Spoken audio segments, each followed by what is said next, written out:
네, 비추천학과 2편입니다. 다음 주에 업로드를 못하기 때문에 비추천학과 2편도 이번에 동시에 올리도록 하겠습니다. 지극히 저의 주관적인 생각인데요. 이번에도 참고해서 잘 들어주십시오. 제가 작년에 이거 안동대를 뺄까 말까 고민을 하다가 그냥 썼습니다. 안동대학교 민속학과랑 관련이 있으신 분한테는 좀 죄송하게 좀 생각을 합니다. 제가 작년에 이 안동대학교 민속학과에 전화를 했습니다. 왜 전화했냐면 이제 유한기 선생님한테 이제 추천학과, 비추천학과에 대해서 일단 여러 가지 정보를 들을 때 보통 이제 희소성이 있는 학과가 있거든요. 가성비가 좋은 학과, 성적은 낮은데 애들이 취업을 정말 잘한다. 지난번에 그 부동산 지적학과 편 있잖아요. 제 2편. 그런 학과인데 안동대 민속학과도 보니까 민속학과가 전국에 거의 없더라고요. 그래서 여기가 희소성이 있는 학과인가 싶어서 이제 취업이 얼마만큼 되지 하면서 이제 용기를 내서 이제 전화를 했습니다. 전화를 했는데 보통 이 학과를 나오게 되면은 학생들이 취업을 위해서 이제 석사 과정을 밟아가지고 학예사 자격증을 따더라고요. 그런데 문제는 뭐냐면 이 학예사 자격증을 땄다라고 해서 우리가 원하는 박물관, 전국에 박물관이 많죠. 그 다음에 이 문화재 관련한 기관들이 있습니다. 이런 기관에 취업이 그대로 보장되느냐? 보장이 그렇게 되지는 않더라고요. 그래서 학생들한테 추천을 좀 해줄 수는 없겠구나. 그 다음에 제가 또 원하지 않는 게 뭐냐면 석사 과정 받는데 대학원 또 돈이 많이 들지 않습니까? 나름 시간도 또 들고요. 웬만하면 4년 끝나고 취업하는 게 훨씬 더 괜찮거든요. 거기에서 이제 제가 원하는 조건에 이제 부합하지 못했다 라고 보시면 될 것 같습니다. 그 다음 또 청소년 지도학과 이야기를 하도록 하겠습니다. 청소년 지도학과는 저랑 가까운 이제 처남이 청소년 지도학과를 나왔습니다. 대학교는 제가 이야기하지 않겠습니다. 나왔는데 대구입니다. 대구. 나왔는데 처남 같은 경우에는 성격이 장인 정신이라고 하죠. 아주 열심히 한 친구입니다. 자기 일에 대해서 남들보다 정말 열심히 일을 하고 스트레스도 좀 어느 정도 받는 성격인데 청소년 지도학과를 졸업하게 되면 주로 어디로 가냐면 보통 우리가 학교가 교육기관이잖아요. 그러면 대부분의 학생들이 고등학교 1학년이든 뭐 중학교 1학년이든 야영장에 갑니다. 야영장. 그래서 이러한 야영장에서 뭐 레크리에이션이든 아니면은 뭐 여러 활동들 있잖아요. 체험 활동 같은 거. 그래서 옆에서 도와주고 진행해주는 그런 역할을 하는 분들이 있습니다. 그런 분들이 보통 보면 이제 청소년 지도학과를 나왔는데 이 청소년 지도학과 나와서 이제 야영장에서 근무를 하는 분들을 보면 이 일의 강도가 정말 장난 아니게 힘듭니다. 교사도 힘들지만 이분들도 진짜 힘든데 문제는 뭐냐면 이분들이 거의 박봉입니다. 박봉. 그래서 늙어서 일하기에 엄청 힘든 직업입니다. 엄청 힘든 직업. 보통 무기계약직인데요. 이런 분들 중에 정말 잘된 케이스가 뭐냐면 이 야영기관의 별정직 공무원입니다. 근데 이들 중에서 별정직 공무원이 되는 게 너무너무 힘들어요. 그래서 제 천안 같은 경우에도 경상북도 해양수련원이 이제 고래불 해수욕장이 있거든요. 저 영덕 쪽에, 포항 위쪽에. 그런데 거기서 이제 별정직 공무원이 되지 못했고, 그래서 고민을 하다가 결국에는 그만두고, 지금은 뭐냐면, 기농을 해서 저희 처갓집이 사과 농사를 합니다. 안동시 기라면에서.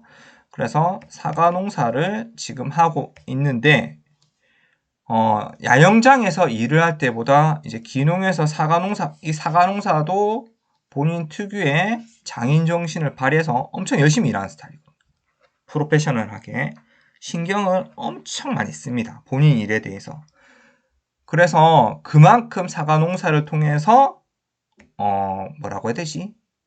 연봉, 급여, 소득이라고 해서 소득을 진짜 고생 많이 하는데 고생한 만큼 벌고 있습니다. 그래서 이 친구뿐만 아니라 다른 청소년 지도학과를 나온 사람들을 봤을 때 고생하는 거에 비해서 크게 권장해 줄 만한가 저는 의문입니다. 물음표. 그 다음 더 있구나. 식품영양학과에 대해서 또 얘기하겠습니다. 식품영양학과도 보통 중고등학생들이 이제 뭐 적성이다 하면 학과 탐색을 하면 어떤 뭐 민속학과, 청소년 지도학과, 뭐 식품영양학과 다 이미지는 좋잖아요. 그래서 가고 싶어 하는데 일단 이 직업에 대한 현실은 또 중고등학생도 또 잘 모르지 않습니까? 그래서 알려주면 좋겠다 싶어서 정말 만족하지 못하는 직업 중에 하나가 영양사, 식품영양학과 나온 사람들이더라고요. 보통 음식에 관심이 많아서 이런데 관련 학과에 진학을 이제 하고 싶은데 막상 식품영양학과를 나오게 되면은 일을 할 때 책임감은 이분들이 그러더라고요. 책임감은 150% 줘놓고 권한은 10%도 안 되는 직업이다. 그리고 잘못하면 법적으로 식중독이라든가 법적으로 처벌을 정말 세게 받을 수 있다. 그래서 뭐 사립대 식품영양학과 나오면 이제 비싼 학비 내고 4년제 나와서 이제 국시도 쳐야 돼요. 영양사 되려면. 막상 그 취업을 하는데 어디 방통대 나와서 초고속으로 졸업한 영양사들이 쏟아집니다. 그러면 넘치는 영양사로 인해서 거의 10년 이상 최저임금 주는 게 당연한 고용시장이라고 하더라고요.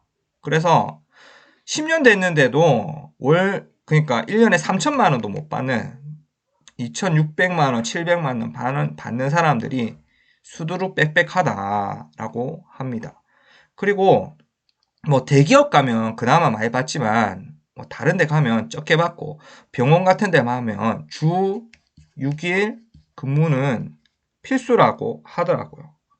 그 다음에 이제 영양사로 일하면서 뭐 50대 이상, 뭐 60대 이 조리사 아주머니 분들 있지 않습니까? 이분들하고 같이 일하다 보면은 참 이게 쉬운 게 아닙니다. 그분들하고 맞춰주고 하는 게. 그 다음에 뭐 음식이 짜다, 싱겁다, 뭐 싫어한 게 나왔다, 뭐 알레르기 있다 이런 민원들 있지 않습니까? 이것도 장난이 아닙니다.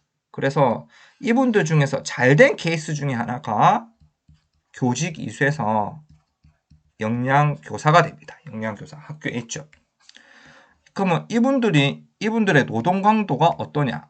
노동 강도가 생각보다는 셉니다. 왜냐하면 이상한 공문 처리하는 것도 정말 많거든요. 그래서 고등학교 경우에는 아침 조식, 중식, 그 다음에 석식까지 다 신경을 써야 됩니다. 그래서 정말 교사들 중에서도 직업 만족도가 낮은 교사 중에 하나가 영양교사다. 이렇게 보시면 될 것 같습니다. 그래서 제가 작년에 우리 학교 말고 저 영주에 있는 학교에서 남자 고등학교에서 딱 2년 차 된 그 영양 선생님, 젊은 여자 영양쌤이죠. 영양쌤한테 이제 친목회 때 만나서 약간 친해져서 이제 물어봤습니다. 어디 나왔냐고 하니까 영양교사 처음부터 되고 싶었냐고 하니까 이제 어릴 때 교사는 되고 싶었는데 이제 성적이 안 좋았다고 해요. 그래서 전문대 식품영양학과 나와서 또 따로 이제 학교를 또 따로 옮겨서 이제 교직까지 이수하고 그래서 영양교사 시험을 쳐서 됐다라고 하더라고요. 그래서 엄청 고생을 많이 하는데 지금도 하고 있고 그러면 다시 이제 고등학생 시절로 돌아가면 공부해서 이제 어디 가고 싶냐 이래 물어보니까 본인 친구들 얘기하면서 공대 가고 싶대. 공대 가려면 이제 수학 물리 열심히 해야 되죠. 그래서 이유를 물으니까 이제 수학 물리를 열심히 해서 애들이 생각보다 취업을 잘하더라 라고 하더라고요. 그래서 여학생들도 수학 물리가 어느 정도 되면 공대 쪽으로 가는 것도 정말 나쁘지 않은 선택인 것 같습니다. 그 다음 이분들 여학생들이 보통 보면 스튜디스라고 하죠. 스튜디어스인가 되는 거 좋아하죠. 멋있잖아요. 근데 되는 건 좋은데 되는 건 좋습니다. 되는 건 좋다. 그리고 솔직히 저의 개인적인 입장에서 보면 제가 뭐 오래전에 척추가 안 좋아서 뭐 허리 디스크, 목, 무릎, 족저 근막염해서 정말 안 좋았습니다. 몸 상태가. 일찍 늙었죠. 그래서 척추 건강하고 관련했을 때 정말 비추천하고 싶은 데가 이분들 승무원들이다. 승무원들. 우리가 여행 갈 땐 좋은데 서비스도 잘 받고 이분들 정말 친절하고 정말 고맙게 생각하는데 가까운 애들이 이제 되고 싶다라고 하면 다른 거 해라. 물론 돈은 소득은 좋겠지만 진짜 만만하지 않은 직업이다. 이렇게 얘기해주고 싶어요. 근데 그래도 이제 되고 싶으니까 되는 건 좋습니다. 그런데 승무원 되고 싶다고 이제 항공 서비스학과에 가겠다라는 학생들이 있습니다. 이런 친구들은 나름 적극 말리고 싶은 이유가 뭐냐면 저는 감히 승무원한테 물어보지도 못하는데 유한기 쌤은 물어보거든요. 와, 펀치도 좋아요. 어떻게 그런 거지? 이런 만날 때마다 이제 여행 같은 거 하면 이제 승무원한테 대학교 학과 어디 나왔냐고 물어본답니다. 물어보면 이제 다 가르쳐 준다네요. 근데 한 번도 항공 서비스학과를 나왔다는 승무원을 아직 만나보지 못했대요. 그래서 보통 좋은 학과, 취업이 잘 되는 학과의 특징이 뭐냐면 부동산 지정학과처럼 그 학과를 나와서 그 학과를 나와야만 딸 수 있는 자격증이 있어요. 이러한 자격증이 가진 애들 중에서 경쟁해서 취업에 골인하는 게 좋은 학과인데 승무원은 굳이 항공서비스학과 안 나와도 돼요. 안 나오고 시험 쳐서 된 애들이 대부분이라고 합니다. 그래서 비추천하는 학과입니다. 그럼 마찬가지입니다. 마지막으로 이제 경찰행정학과인데요. 경찰행정학과 저도 한번 물어본 적이 있어요. 이제 경찰관 분이랑 우연히 저도 정말 질문을 잘 못하는 스타일인데 우연히 또 돼서 한번 물어봤습니다. 경찰행정학과 나오셨어요? 그러니까 경찰행정학과 안 나왔답니다. 그리고 물론 유한기 선생님이 다 물어본대요. 경찰행정학과를 나온 경찰 공무원 분들이 잘 없어요. 다 시험 쳐서 되는 거예요. 이 시험도 빡셉니다. 경찰 공무원 시험도 은근히 되고자 하는 분들이 많아가지고 그런데 저는 거기다가 아까 스튜어디스랑 마찬가지로 그 경찰 공무원 하시는 분한테 물어봤어요. 다시 하면 이 직업 괜찮냐고 하니까 이 직업이 진짜 힘든 직업이라고 하더라고요. 저한테도 말 안 듣는 물론 예천여고 학생은 진짜 말 잘 듣습니다. 괜찮아요. 말 안 듣는 학생들 대학 선생님 힘드시죠? 이러면서 저한테도 그러면 하고요. 본인이 이렇게 힘든 줄 알았으면 다른 공무원 시험 싣고 그랬어요. 이러더라고요. 그래서 사람 대하는 직업이 이쪽 직업도 진짜 경찰관 분들도 장난 아니게 힘듭니다. 그래서 이분들 정말 수고하시는 분들이고요. 그리고 그 경찰관 분한테 물어보니까 담배를 진짜 많이 핀다고 하더라고. 경찰 공무원 분들이. 그 다음에 먹는 것도 어디 급식 먹는 게 아니고 뭐 짜장면 먹고 뭐 달달한 거 먹고 해가지고 이제 건강 안 좋은 분들이 은근히 많은 데가 그 경찰 공무원이고 또 단명도 많이 하신다고 하더라고요. 그래서 정말 어렵게 경찰 돼서 정말 힘들게 일하고 계시구나. 시상은 물론 제가 물어본 저의 주관적인 생각입니다. 참고하십시오. 그래서 막상 이제 경찰 공무원 되는 건 좋습니다. 안정性있고. 근데 굳이 경찰 행정학과를 나오지 않아도 그냥 학원 다니고 인강 듣고, 인강 요즘 많이 듣죠. 인강 열심히 들어서 공부 열심히 해서 시험 쳐서 되는 데가 바로 경찰 공무원입니다. 자, 오늘은 여기까지 비추천학과를 설명하고 마치겠습니다.